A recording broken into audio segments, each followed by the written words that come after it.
Hey, we are live. Welcome back, everybody, to another Bitovi front-end training. With me this time is Adam Barrett. How you doing? Adam, where are you coming from? I'm coming from Regina, Saskatchewan, which is in Canada. I'm sure a lot of people, until you said Canada, had no idea where you were talking They were about. like, he's just making up words. Regina, Saskatchewan. I used to live in a place called Saskatoon. Yeah, like Svalbard or something. It doesn't really exist. There's actually a place nearby called Moose Jaw. Not kidding. Are you serious? Yeah. That's awesome. And Matthew Phillips, who's going to do most of the driving / talking today. Hello. There's a place near me called Gnawbone, so there's weird places everywhere. There's what's it called? There's like an awesome park in Wisconsin that I drive by called like Bong Recreational Area. Love that. All right, so yeah, we're talking about progressive loading today, which is actually one of the coolest features, and I think one of the of Steel.js that Dun.js incorporates. And there's a lot of other frameworks that kind of can let you do it. And what I mean by progressive loading is it's the ability to say, I'm going to go to this page and I'm going to load just what this JavaScript, just what this page needs, just the JavaScript and CSS this page needs.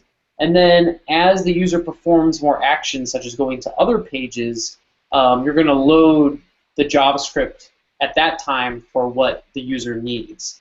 So it's a way to break up an application, a big application with a lot of functionality, so that you're only loading CSS and JavaScript at one time.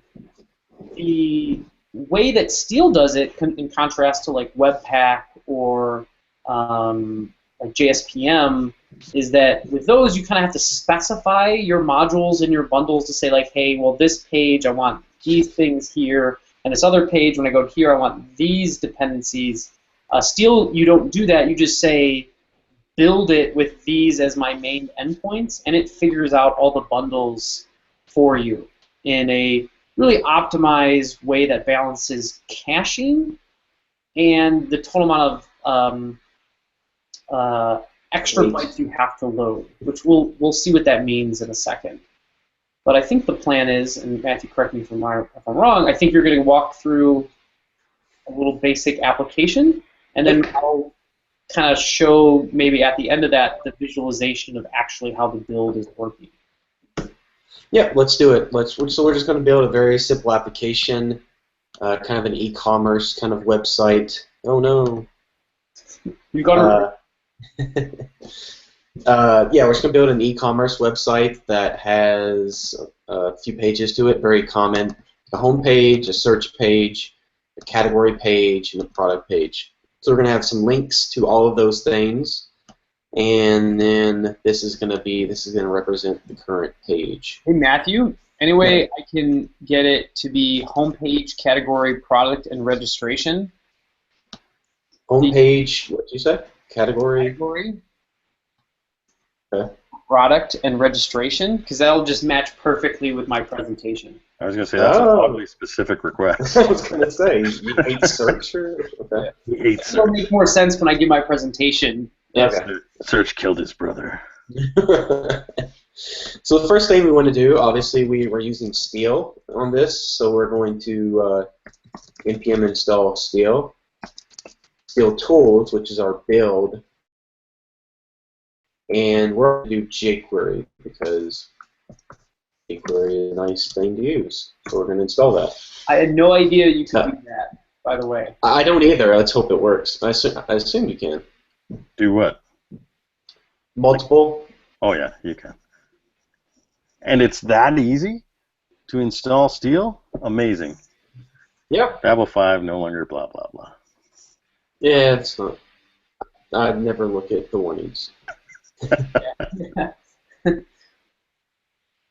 Especially if you're on Windows, never look at the warning. Yeah. Just try to run it and let us know if it breaks. Because you'll see warnings, but it will still work.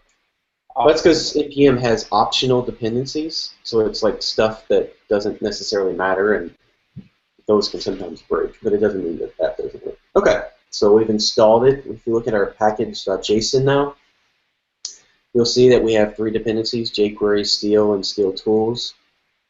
We have an app called My Prog app, because that's the best I can come up with. But we have our main defined as myapp.js. So all we have to do to use Steel is add a script tag to our index page, our HTML page, with the path to Steel, which is inside of Node modules. We see Steel.js is inside of our Node modules folder. Oops, should have gone to that. So all we have to do is add a script tag. It's going to read from the package.json. It's going to see that the main is myapp.js, and it's going to run myapp.js. So now we have myapp.js. We can start doing stuff. And what we want to do is we already have a bunch of links.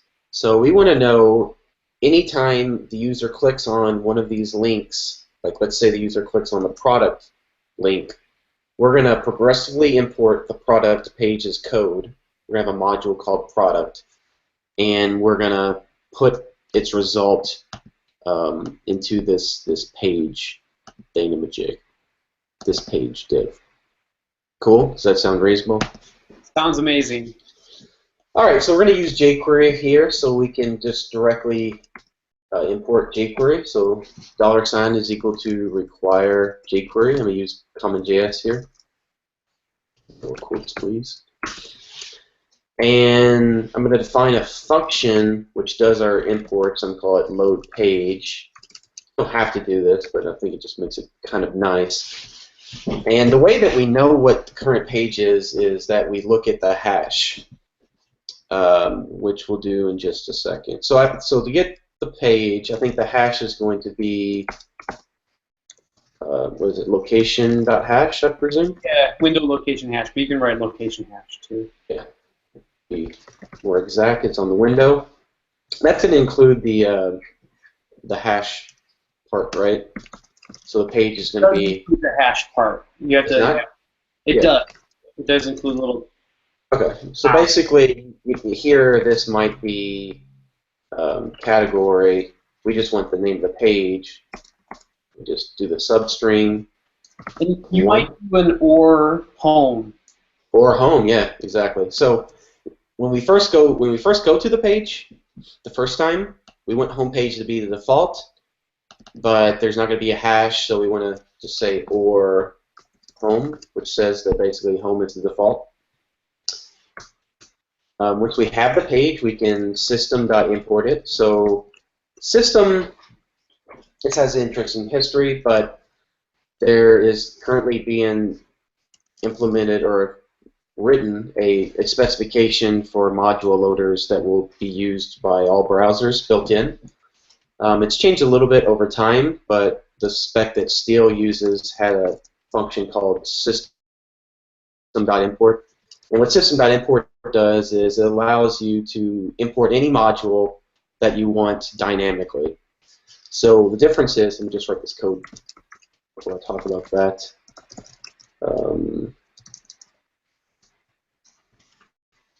The difference between these two are when you require jQuery, we call this a static dependency. That means this application is completely dependent on jQuery. But the page is what we call a dynamic dependency. That means it's a dependency that's only relevant sometimes. So we only depend on the home page if the user is going to the home page. If that makes sense. The home module, to be specific. The home module, yes, yeah. Also, do you need, because of you're using the npm plugin here, do you need to have like my prog app before the module? No, you shouldn't need that. It would conflict if you happen to have like a home node module. That's true, yeah. So we could do that. We could say, now will that work if we're not using directories lib though? It might. No, I think directories lib defaults to just the main root of the project. So yeah, I think you probably is a good idea to do this in most apps, is to prefix the name of your package. Yeah. Plus, page.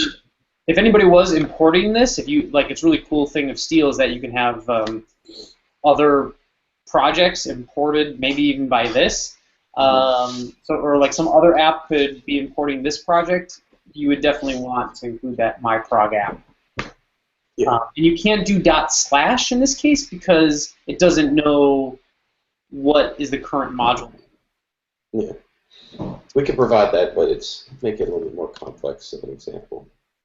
Okay, so at this point we've imported our module, which is going to be myprog app /page. So let's go ahead and implement the first page. Now, one other thing, sorry, Matthew, is can you use system and have the build work? You don't have to import your loader, do you?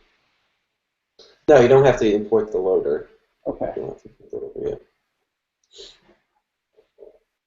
If you were like configuring it, you would want to do that, but we're not configuring our loader, we're just using the loader.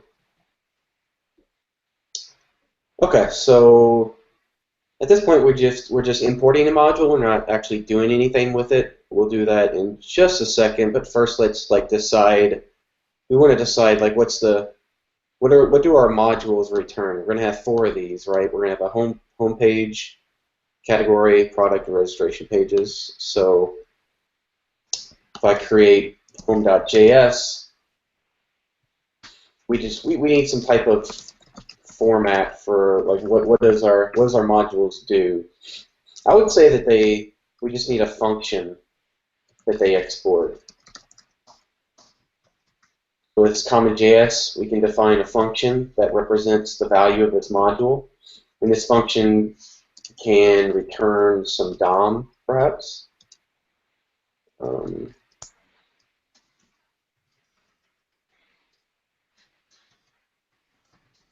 This one just says that I'm the home page.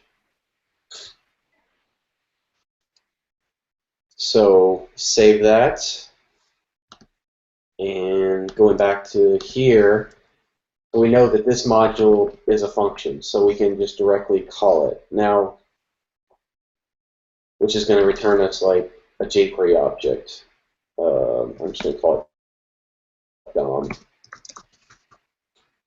We have some DOM, and we want to insert it into this div called. That could be module.default.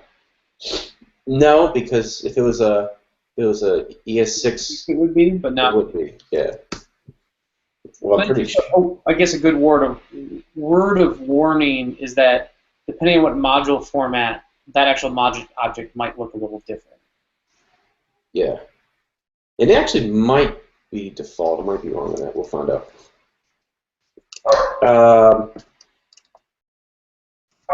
Is it page? Yeah. We have something with an ID of page, and we just want to put the result of that into the page.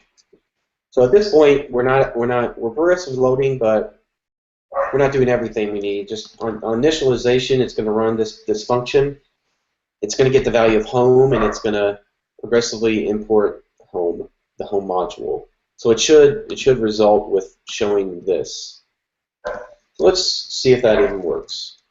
Maybe it doesn't. Ah, it worked. Sort of. What's our problem here? I think you just have to put text inside your link. Oh, I didn't put text inside. Okay. Okay, so it did work. That's cool. Okay, so yeah. Awesome. Maybe check out the network tab just to see, kind of like show people. Yeah, well, you're going to get a few things. It's going to load the NPM plugin, which allows us to load all this NPM stuff. It's going to load the different package JSON. That's how it knows about your dependencies. And then you see here at the bottom, it imports my app, which is that module we've been working on. jQuery, because that's a dependency of my app. And then the home is last. So you kind of see the timeline there. Okay.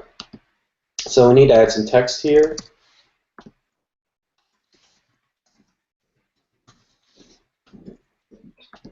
Going to put the name of everything, and what we want to do is when we load it, when someone clicks on one of these, like they click on product, you see it changes the hash. We want it to make it so that it goes to that particular page. Cool. So we need to make, let's start off, didn't mean to do that. Start off by creating separate modules for each of these. I'll create a category one. These should not take very long. These are all going to look the same. Oh no.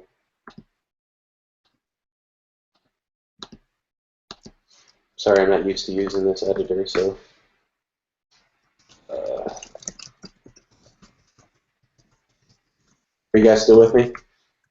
We're with you. Okay. In all your typing glory. This is going to say, I don't know. Not very creative. I would just copy the files. Yeah. That's true. It's the fastest way. And just change that one word. Product page. And the last one is registration. Okay, so now we have all our modules. They all do the same thing. They all attach some text to this page. If we go back to our main here. Oh. This is the one we care about the most. Okay, so now we have it that we have a load page function. All we need to do is listen to the hash change. And when that happens, we're going to call load page. That's going to do all the work it takes to import a module. Let's give this a try. Okay, we started off. Oh, Why did it load registration? I think registration. Maybe I didn't. Yeah. I didn't change the text. Okay. Well, that's a little bit of a spoiler. Okay, we're at the home page. You see a network tab at load home. If we go to category, changes, categories loaded, product, registration, boom. And then now if we just reload this page, it's going to look at the hash and see that we're on registration, and it's going to load registration and not the home. So then if we go to home, now we're back to the home page. Awesome. Could you show, let's say someone wanted to show loading, like while the JavaScript was loading, how would you? Like a loading indicator or something? Yeah.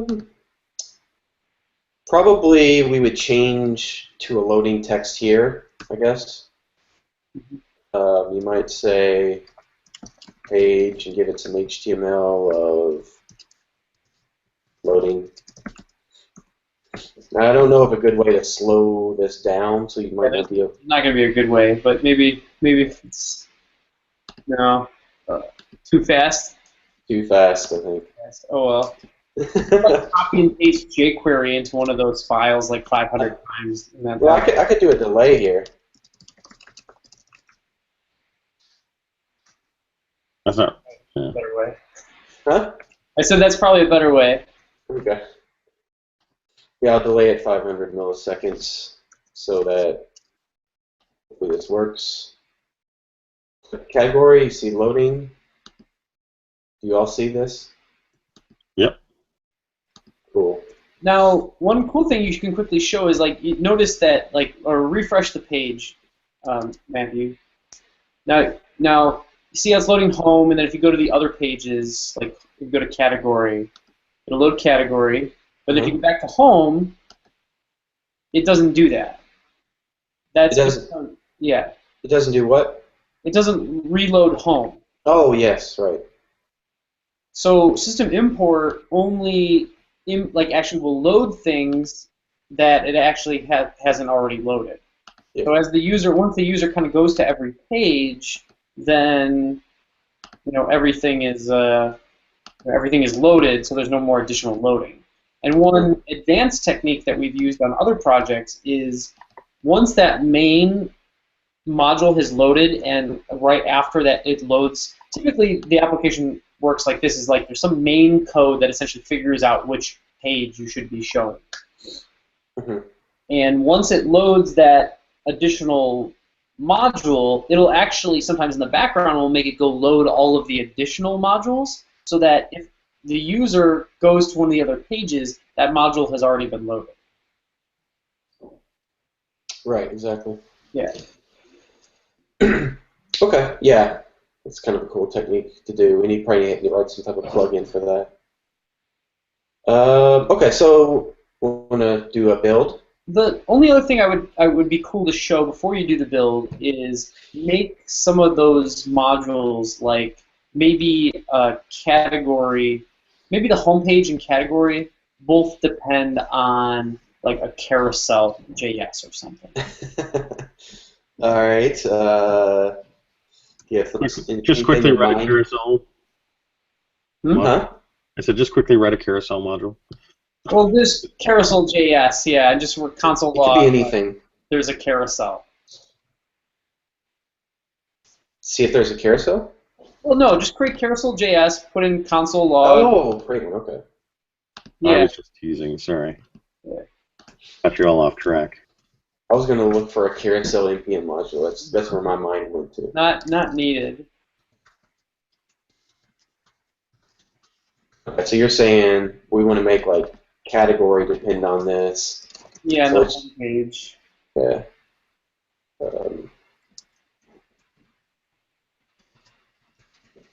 And then the homepage will also depend on this. Yeah. What we're showing here is that when we do a build, two of these things will have a common dependency. Two of these pages that the others will not have. Cool. Let's make sure it still works. And we get I am a carousel. Cool. All right. So obviously this is pretty cool, but you don't want all of these things in production. More stuff than you actually need. It's a little bit slow. So well, it is not that slow because it's not that slow. It's still sub-second, yeah.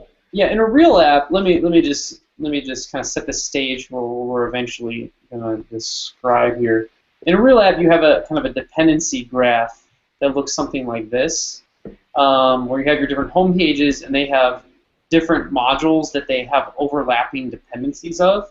So, like the home page might need the carousel, cart, and title CSS, and the category page needs carousel, cart, slider, color, title CSS. And, oh, I didn't draw, but there is supposed to be a green one here. I don't know how that got removed, but there should be one right there. So what Matthew's setting up is a dependent, like, his application is much more simple, but in a real app you have a lot more complexity here. So you have potential performance problems. You don't want to just leave every, you don't want homepage loading every one of these modules independently. Instead, it's nice if you can kind of bundle some of them up, and that's what our build system will do. Cool. Okay. So let's create a build script. So create a file called build.js. That's going to do our build. We use Steel Tools for this, which I installed previously. And you just call it Steel Tools.build. You provide it the config that you're using. We're using the package.json. So what this means is, this is a node thing. This means the current directory. We're inside of ModProg app.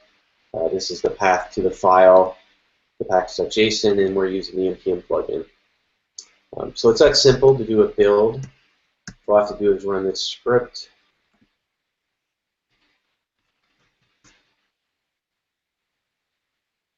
And it's going to open it up, transpile everything to AMD format. It's going to run it through a minifier, and it's going to create bundles. So it's created one bundle for us. We can find in dist bundles my app, and this has the application. But as you notice, everything's in one bundle, and all we have defined is this my app module. all of our other pages are not defined. And the reason for that is they are not dependencies of my app. If that makes sense. They're not direct dependencies of my app. They're dynamic dependencies, as we talked about before. So in order to create bundles for these, we have to define the names of each of these, and we can do that in our package.json. We add a new property called system. So any type of steel configuration you need to do in your app, you can do it inside of this system property. In our case, we want to define what the different bundles are. I'm not sure if I need to add the package name to each of these, but I'm going to do it anyways, just to be safe.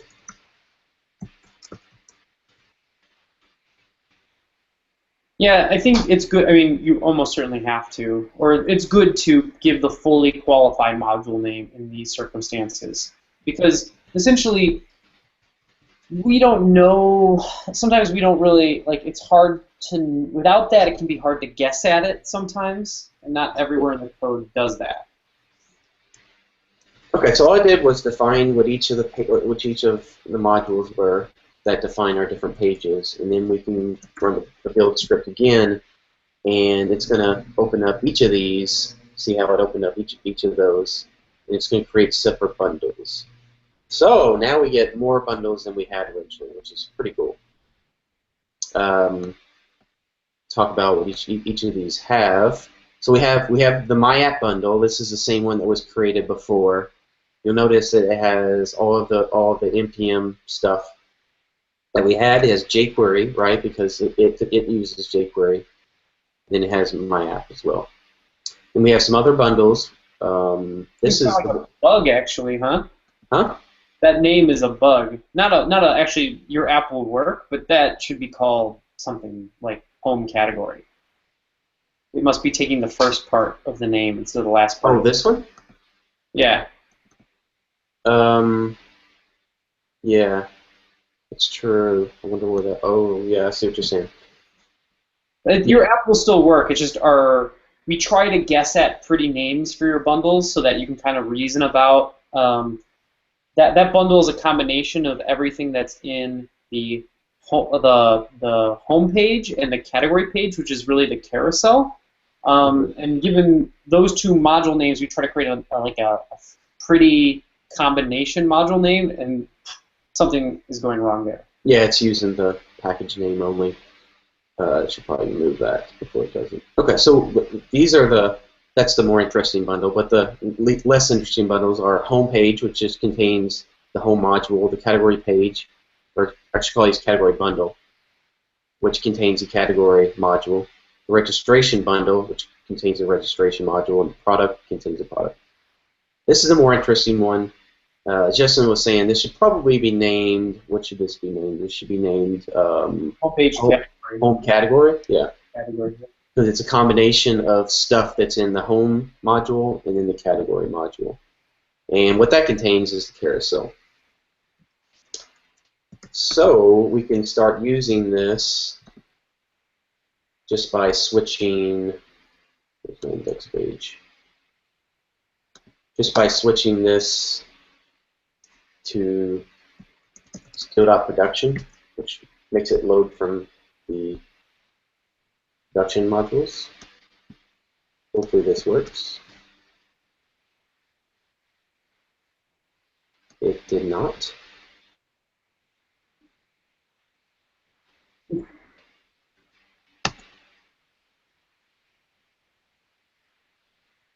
It's strange.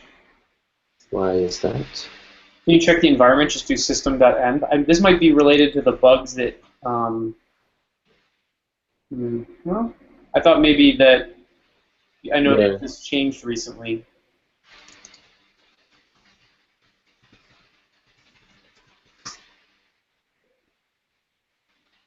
What I gotta do? The sanity check to make sure that it's not failing in like this. I think it's the names right there too. Well, this is probably a bug. Almost certainly a bug. I don't know why. Well, so it should by what we did was we switched it to steel.production, which puts us in production mode.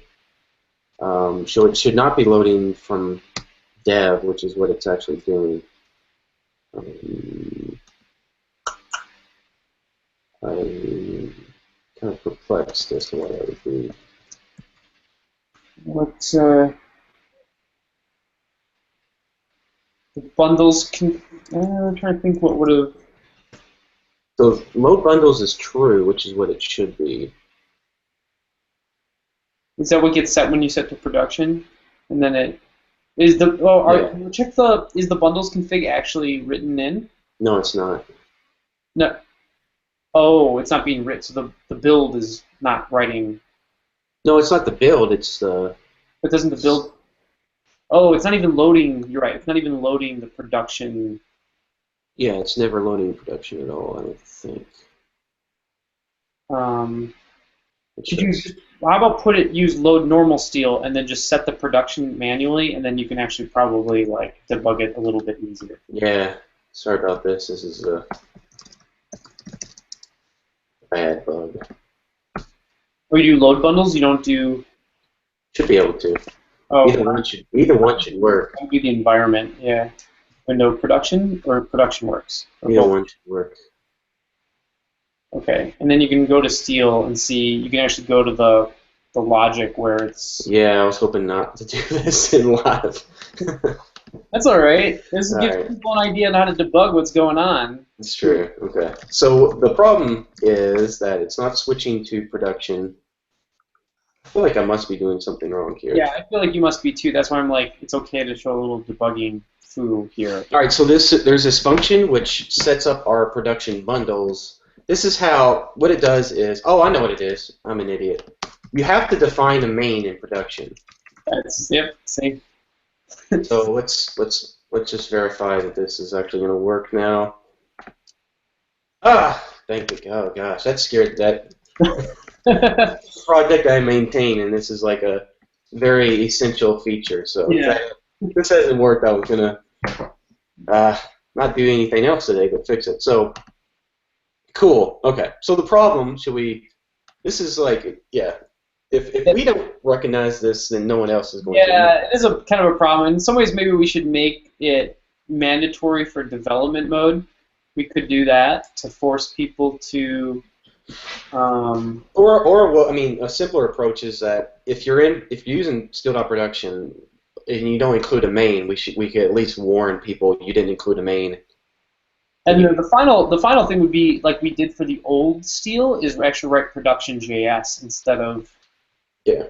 Instead of whatever their other main might be, but yeah.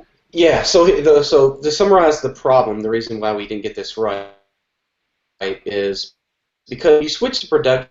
We're going to load everything from this dist bundles folder, and it's going to load dist bundles myapp.js. That's the actual main, but it doesn't know what your main is, right? Because it's not going to. Normally, the way that in development mode. The way that it knows what your main is, it loads your package.json, which is here. It sees that your main is myapp, and that way it knows I need to load myapp.js. But when you switch to production, it's not going to load the package.json anymore. So it doesn't know what your main is. The only way it's going to know is if you tell it. So you say main is myapp, it knows to load dist bundles myapp.js. Does that make sense? Yeah, we need to put a warning up there. What we need is, yeah, so what happened was it wasn't working for me and I got no indication of what I was doing wrong. So we really need a warning that says you're in production mode and you didn't define your main. It's not going to work the way that you expect. All right, so back to business. All right, so what happened was it loaded myapp.js, which has the npm plugin basically, and then myapp. That myapp module, which is the main module. From there, it's going to progressively load home.js, which contains the homepage's code, which is this here, and then it's going to progressively load this as well, because to reiterate, homepage and category page both depend on the carousel.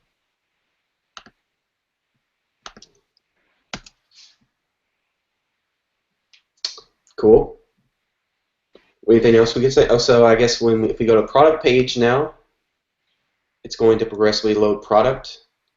We go to registration, it's going to progressively load registration, and it's going to progressively load that. And then once we start going back, you see that it doesn't load anything else ever again. Yeah, that's awesome. We go directly to and the it was product good to know page. too that when you went to category, it didn't reload that carousel thing because it was already in there. It didn't reload that one. Right. If we go directly to the product page, well, it doesn't depend on the carousel, so it doesn't load the carousel. It doesn't load any of that stuff. Cool. Awesome. So let's try to. I'm going to do my best to explain that bundling algorithm and how it works. Because in the example that Matthew just gave, it did what pretty much every other tool will do. Is it'll just see, hey, the carousel is shared by the homepage and category, so we're just going to build that into its own bundle. But the real logic of what Dun.js's build can do is actually much more complex and beneficial compared to what others are doing. So let's take a look here. So let me know, Matthew, if you can. Oh, that's not. Just rotate these around. Yeah. Let me see here. No. All right, see my screen now? Yep. All right, so this is the video that is already on the homepage of Steel.js. So if you want a better, more coherent explanation where I rehearsed a few times, then please check that out. But I'm going to go through it again. So let's say we had another app that we had our 4 main pages that we were going to be able to go through, and they had a dependency graph that looked like this, where, for example, the home page depended on the carousel, cart, and the title CSS. There should be a line, I think, from category to title CSS, because I think in this example everything depends on title CSS. But this is the dependency graph.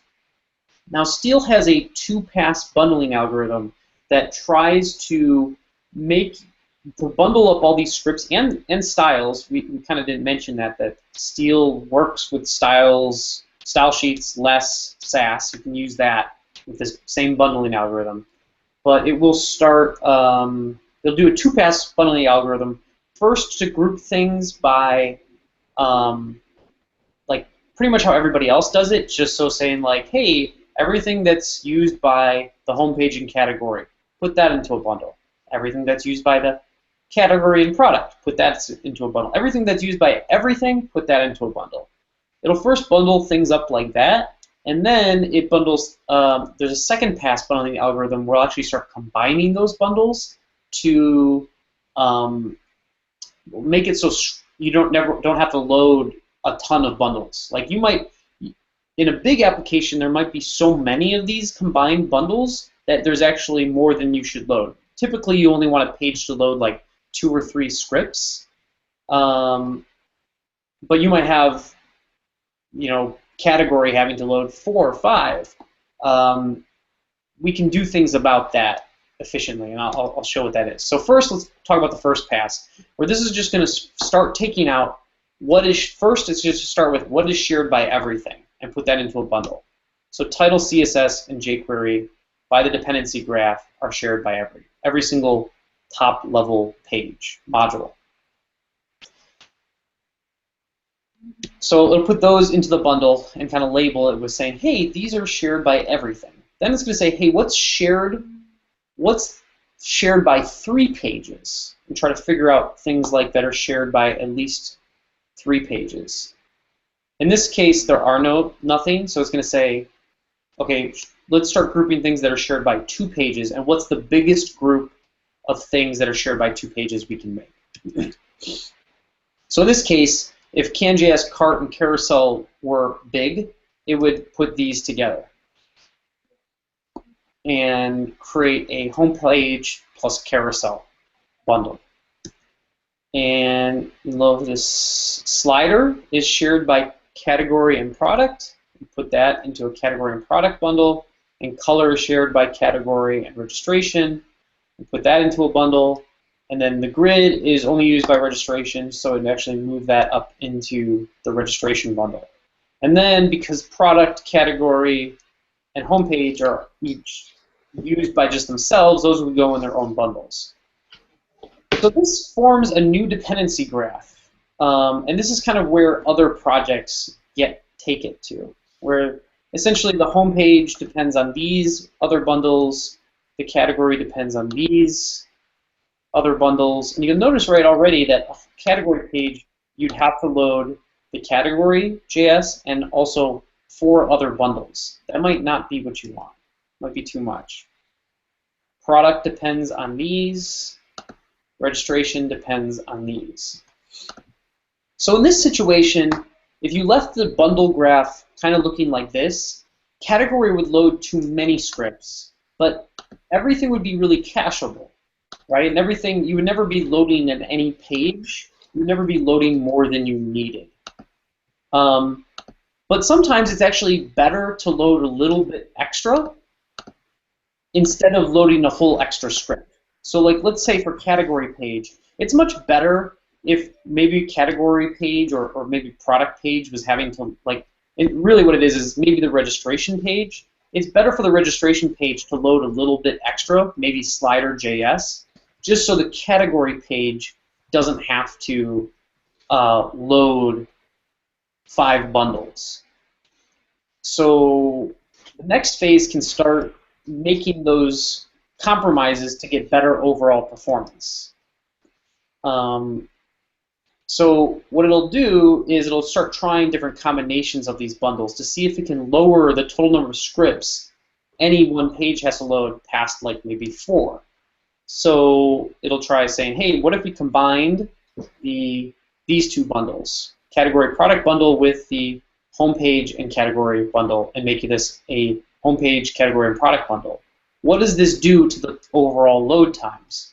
Well, homepage is now going to have to load the slider, but now product, because remember, it was like this, homepage is now going to have to load the slider even though it didn't have to. Homepage is now going to have to load something it doesn't need. Category is now faster because it's just loading, 4 bundles instead of 5, but it's just getting everything it needs. Now, product now is going to have to load the cart, carousel, and can.js. And that's going to be a lot it needs to load that it didn't have to before. So this is 32 kilobytes of extra loading in this combination. Okay, now let's try a different combination. Maybe I can combine these 2 bundles, so adding slider and color, and let's see what happens in this combination. Well, product is now having to load color, and registration is now having to load the slider, but this is only 2 kilobytes of extra waste, but now you get category loading exactly what it needs. So in this case, you get, this is the optimal bundling, so it'll pick this and it'll write out the scripts so they look like this. So, yay, it's really cool. So it's trying to make the lowest weight, but also the lowest total number of scripts. Yeah, it's trying to make it so that product and registration, overall, you don't have to load anything that you don't really need. But it's saying that, well, in this case, it's better for product and registration to load a few extra kilobytes if you're going to those pages than have category load an extra, make an extra module load.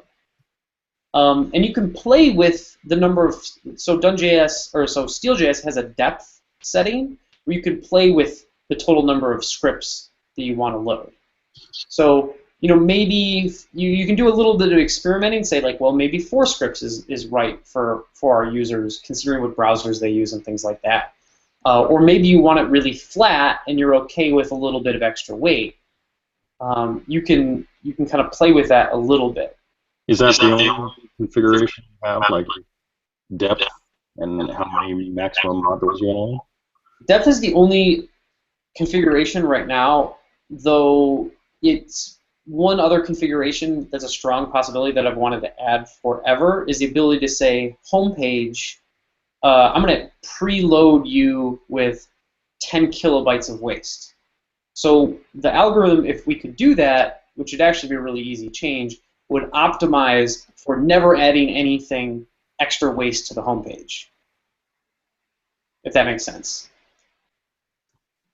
Could you do something different too? And like, well, obviously you can't maybe at this point, but it would also be cool if you could say like, oh, you know, after the homepage, people generally go to our products page, so we should make sure that the homepage loads anything that product needs too. Or something.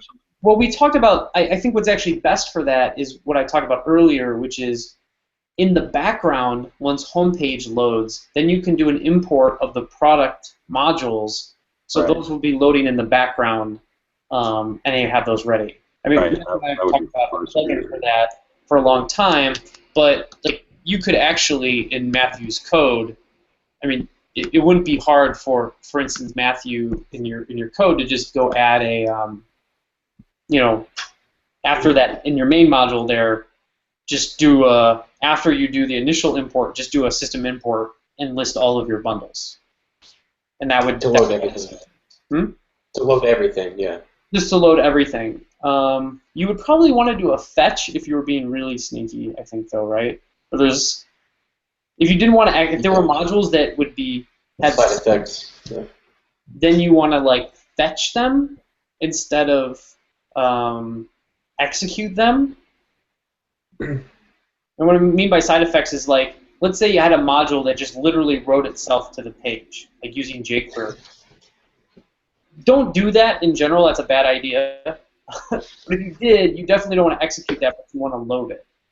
You want to load that source code so that when someone goes to that page, well, then you can execute it really fast, and then side effects will happen. But for the most part, we don't write modules with side effects. So is that like a method on system then, system fetch instead of system import or something?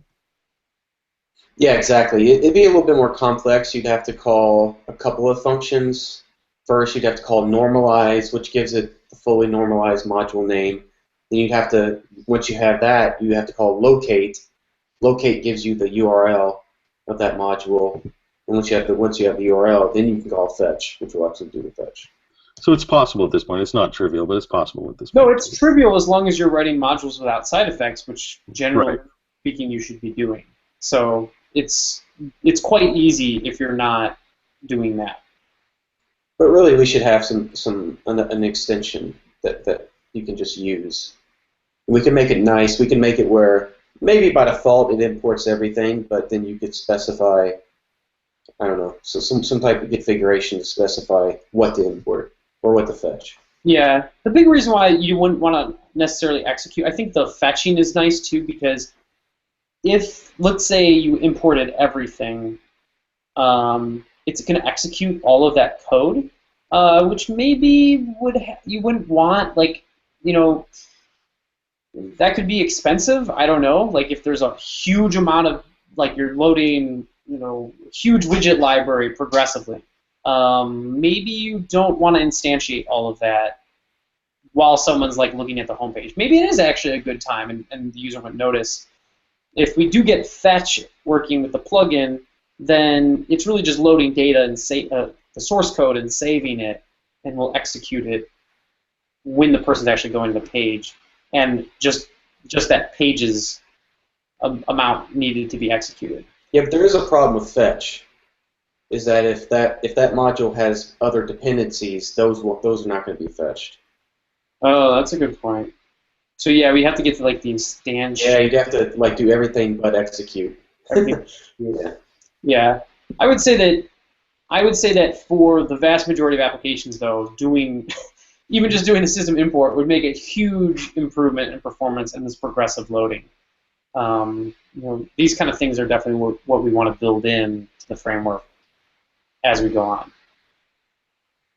Cool. Awesome. Good work, Matthew. Thank you. It was fun.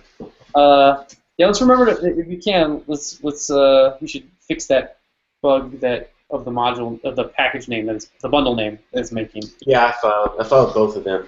Awesome. So you can get that one. That one won't take too long. And the warning for main. Yeah. Mm-hmm.